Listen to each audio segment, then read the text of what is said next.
Assalamualaikum semuanya. Sebelumnya perkenalkan, nama saya Foni Fardila dengan NIM B1B1222078. Saya merupakan mahasiswi Ilmu Pemerintahan Fakultas Hukum Universitas Jambi, angkatan tahun 2022. Di sini saya akan menjelaskan bagaimana sih sistem pemerintahan di Indonesia menurut Undang-Undang Dasar tahun 1945 sebelum dan sesudah diamandemen. Kenapa salah? Karena saya akan menjelaskan berdasarkan urutan PPT saya. Jadi biar lebih jelas ya. Soalnya kalau misalnya ngomongnya berbelit-belit atau salah-salah itu bakal membuat pusing. Nih, saya tuh membuat video ini guna melaksanakan tugas yang diberikan oleh dosen pengampu saya, Pak Alfa Beryansyah SIP MIP, pada mata kuliah Pemerintahan Nasional di program studi saya. Bagaimana sih isi video ini tuh? Saya menjelaskannya tuh bagaimana dan apa saja isinya. Check it out. Nah, setelah pengenalan tentang diri saya, mari kita masuk ke dalam inti video ini. Jadi, yang pertama akan saya jelaskan yaitu bagaimana sih sistem pemerintahan di Indonesia sebelum Undang-Undang Dasar 1945 diamandemen. Jadi, sistem pemerintahan ini tertuang dalam penjelasan Undang-Undang Dasar 1945 tentang 7 kunci pokok. Jadi apa aja sih 7 kunci pokok itu? Yang pertama, Indonesia adalah negara yang berdasar atas hukum. Kedua, sistem konstitusional. Ketiga, kekuasaan tertinggi di tangan MPR. Mengapa demikian? Karena sistem pemerintahan sebelum pelaksanaan amandemen menyebutkan bahwa MPR merupakan lembaga tertinggi negara dan berperan sebagai pemegang dan pelaksana dari kedaulatan rakyat. Ini terlihat bahwa kekuasaan MPR sangat tidak terbatas, apalagi dalam UUD 45 sebelum amandemen juga disebutkan bahwa MPR berhak untuk mengubah Undang-Undang Dasar serta memberhentikan presiden walaupun masih dalam masa jabatan bila presiden dianggap melanggar haluan negara dan atau Undang-Undang Dasar. Nah, itu tadi alasan mengapa kekuasaan tertinggi di tangan MPR. Kemudian dari 7 kunci pokok tadi, yang keempat itu ada presiden adalah penyelenggara pemerintah negara yang tertinggi di bawah MPR. Yang kelima, presiden tidak bertanggung jawab kepada DPR. Kenapa? Karena mengenai kewenangan DPR pada sistem pemerintahan sebelum amandemen Undang-Undang Dasar 1945, DPR bisa meminta kepada MPR untuk mengadakan sidang istimewa dengan tujuan untuk meminta pertanggungjawaban presiden. Selain itu, DPR juga mempunyai wewenang untuk memberikan persetujuan atas rancangan undang-undang yang diusulkan oleh presiden serta memberikan persetujuan atas Perpu dan anggaran. Di sini dapat dilihat bahwa terjadi kerancuan pada kedudukan serta peran DPR terhadap kedudukan serta peran presiden. Yang keenam, Menteri Negara adalah pembantu presiden dan tidak bertanggung jawab terhadap DPR. Nah, yang terakhir yaitu yang ketujuh, ada kekuasaan kepala negara tidak terbatas. Sebelum pelaksanaan amandemen Undang-Undang Dasar 1945, di situ disebutkan bahwa presiden memiliki hak prerogatif yang sangat besar karena selain memegang kekuasaan eksekutif, presiden juga memegang kekuasaan legislatif serta yudikatif. Selain itu, dalam Undang-Undang Dasar 45 tidak disebutkan aturan yang membatasi masa jabatan presiden, sehingga bisa jadi seseorang menjabat sebagai presiden hingga akhir hayatnya atau seumur hidup. Sehingga tidak heran bila Presiden Soeharto pernah menjabat selama 32 tahun masa pemerintahannya. Nah, pada saat sistem pemerintahan ini, kekuasaan presiden berdasar Undang-Undang Dasar 1945 adalah sebagai berikut. Yang pertama, UUD 1945 menempatkan kedudukan presiden pada posisi yang penting dalam ketatanegaraan Indonesia. Hak prerogatif presiden dalam UUD 1945 sebelum amandemen adalah pada pasal 5 ayat 2, presiden menetapkan peraturan pemerintah untuk menjalankan undang-undang. Kemudian pada pasal 10, Presiden memegang kekuasaan tertinggi atas Angkatan Darat, Angkatan Laut, dan Angkatan Udara. Kemudian pasal 11, Presiden dengan persetujuan Dewan Perwakilan Rakyat atau DPR menyatakan perang, membuat perdamaian, dan perjanjian dengan negara lain. Kemudian pasal 12, Presiden menyatakan keadaan bahaya melalui suatu keputusan Presiden. Kemudian pasal 13 ayat 1 dan 2, Presiden mengangkat duta dan konsul, serta dapat menerima duta negara lain. Pasal 14, Presiden berhak memberikan grasi, amnesti, abolisi, dan rehabilitasi.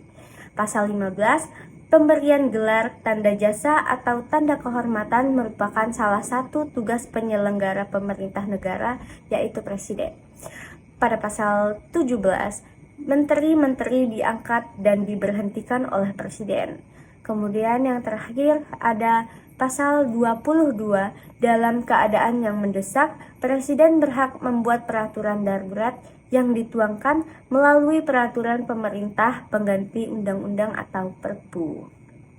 Nah, itu saja yang saya jelaskan tentang bagaimana sistem pemerintahan di Indonesia sebelum UUD 1945 di amandemen.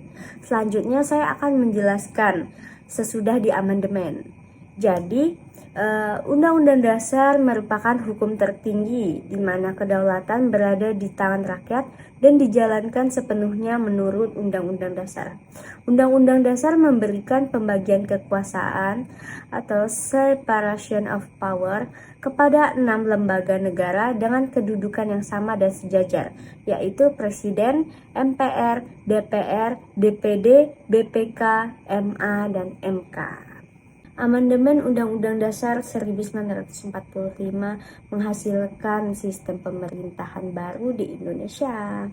Jadi hasil amandemennya yaitu mempertegas prinsip negara berdasarkan atas hukum pasal 1 ayat 3 dengan menempatkan kekuasaan kehakiman sebagai kekuasaan yang merdeka, penghormatan kepada HAM, serta kekuasaan yang dijalankan atas prinsip due process of law.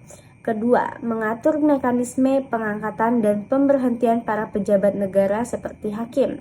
Kemudian, sistem konstitusional berdasarkan perimbangan kekuasaan atau checks and balance, yaitu setiap kekuasaan dibatasi oleh undang-undang berdasarkan fungsi masing-masing.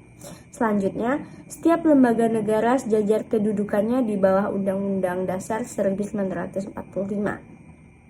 Kemudian, menata kembali lembaga-lembaga negara yang ada serta membentuk beberapa lembaga negara baru agar sesuai dengan sistem konstitusional dan prinsip negara berdasarkan hukum. Yang terakhir hasilnya yaitu penyempurnaan pada sisi kedudukan dan kewenangan masing-masing lembaga negara disesuaikan dengan perkembangan negara demokrasi modern. Kemudian saya akan menjabarkan hasil dari pembagian kekuasaan yang diberikan oleh Amandemen Undang-Undang Dasar 1945. Yang pertama ada MPR. Nah, hasil MPR ini yaitu lembaga tinggi negara sejajar kedudukannya dengan lembaga tinggi negara lainnya seperti Presiden, DPR, DPD, MA, MK, dan BPK. Kemudian menghilangkan supremasi kewenangannya. Selanjutnya, menghilangkan kewenangan menetapkan GBHN. Kemudian, menghilangkan kewenangannya mengangkat presiden karena presiden dipilih secara langsung melalui pemilu. Terus, tetap berwenang menetapkan dan mengubah UUD. Terakhir, susunan keanggotaannya berubah, yaitu terdiri dari anggota Dewan Perwakilan Rakyat dan anggota Dewan Perwakilan Daerah yang dipilih secara langsung melalui pemilu. Selanjutnya ada DPR. Hasilnya, posisi dan kewenangannya diperkuat. Terus, mempunyai kekuasaan membentuk undang-undang karena sebelumnya ada di tangan presiden, sedangkan DPR hanya memberikan persetujuan saja. Namun sekarang pemerintah berhak mengajukan RUU. Kemudian proses dan mekanisme membentuk undang-undang antara DPR dan pemerintah. Terakhir, mempertegas fungsi DPR, yaitu fungsi legislasi, fungsi anggaran, dan fungsi pengawasan sebagai mekanisme kontrol antar lembaga negara. Selanjutnya ada DPD. Hasil DPD, lembaga negara baru sebagai langkah akomodasi bagi keterwakilan kepentingan daerah dalam badan perwakilan tingkat nasional setelah ditiadakannya utusan daerah dan utusan golongan yang diangkat sebagai anggota MPR. Kemudian, keberadaannya dimaksudkan untuk memperkuat kesatuan negara Republik Indonesia. Terus, dipilih secara langsung oleh masyarakat di daerah melalui pemilu. Terakhir, mempunyai kewenangan pengajuan dan ikut membahas RUU yang berkaitan dengan otonomi daerah, hubungan pusat dan daerah, RUU lain yang berkaitan dengan kepentingan daerah. Selanjutnya ada BPK. Hasil BPK yaitu anggota BPK dipilih DPR dengan memperhatikan pertimbangan DPD. Kemudian, berwenang mengawasi dan memeriksa pengelolaan keuangan negara (APBN) dan daerah (APBD), serta menyampaikan hasil pemeriksaan kepada DPR dan DPD ditindaklanjuti oleh aparat penegak hukum. Kemudian, berkedudukan di ibu kota negara dan memiliki perwakilan di setiap provinsi. Terakhir, hasil BPK ini mengintegrasi peran BPKP sebagai instansi pengawas internal departemen yang bersangkutan ke dalam BPK. Selanjutnya ada presiden. Hasil presiden yaitu membatasi beberapa kekuasaan presiden dengan memperbaiki tata cara pemilihan dan pemberhentian presiden dalam masa jabatannya serta memperkuat sistem pemerintahan presidensial. Kemudian, kekuasaan legislatif sepenuhnya diserahkan kepada DPR. Kemudian, membatasi masa jabatan presiden maksimum menjadi 2 periode saja. Kemudian, kewenangan pengangkatan duta dan menerima duta harus memperhatikan pertimbangan DPR. Kemudian, kewenangan pemberian grasi, amnesti, dan abolisi harus memperhatikan pertimbangan DPR. Terakhir, memperbaiki syarat dan mekanisme pengangkatan calon presiden dan wakil presiden menjadi dipilih secara langsung oleh rakyat melalui pemilu, juga mengenai pemberhentian jabatan presiden dalam masa jabatannya. Selanjutnya ada Mahkamah Agung. Hasilnya, lembaga negara yang melakukan kekuasaan kehakiman, yaitu kekuasaan yang menyelenggarakan peradilan untuk menegakkan hukum dan keadilan pasal 24 ayat 1. Kemudian, berwenang mengadili pada tingkat kasasi, menguji peraturan perundang-undangan di bawah undang-undang dan wewenang lain yang diberikan undang-undang. Kemudian, di bawahnya terdapat badan-badan peradilan dalam lingkungan peradilan umum, lingkungan peradilan agama, lingkungan peradilan militer, dan lingkungan peradilan tata usaha atau PTUN. Yang terakhir, badan-badan lain yang fungsinya berkaitan dengan kekuasaan kehakiman diatur dalam undang-undang seperti kejaksaan, kepolisian, advokasi atau pengacara, dan lain-lain. Nah, ini yang terakhir nih, yaitu Mahkamah Konstitusi. Hasilnya, keberadaan dimaksudkan sebagai penjaga kemurnian konstitusi, kemudian mempunyai kewenangan menguji undang-undang terhadap undang-undang dasar, memutus sengketa kewenangan antar lembaga negara, memutus pembubaran partai politik, memutus sengketa hasil pemilu, dan memberikan putusan atas pendapat DPR mengenai dugaan pelanggaran oleh presiden dan atau wakil presiden menurut undang-undang dasar. Yang terakhir hasilnya yaitu Hakim Konstitusi terdiri dari 9 orang yang diajukan masing-masing oleh Mahkamah Agung, DPR, dan pemerintah ditetapkan oleh Presiden, sehingga mencerminkan perwakilan 3 cabang kekuasaan negara yudikatif, legislatif, dan eksekutif. Dengan berakhirnya penjelasan saya mengenai hasil amandemen Undang-Undang Dasar 1945, maka berakhir pula video kali ini. Guys, mohon maaf ya lebih kurangnya.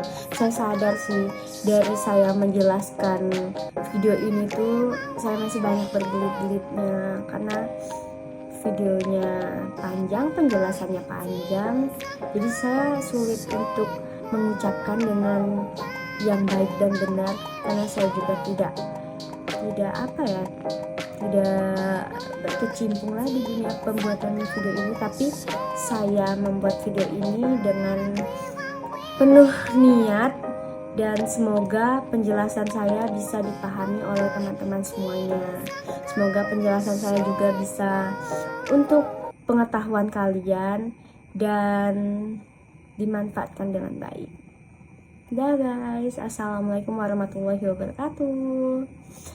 Sampai jumpa di video selanjutnya.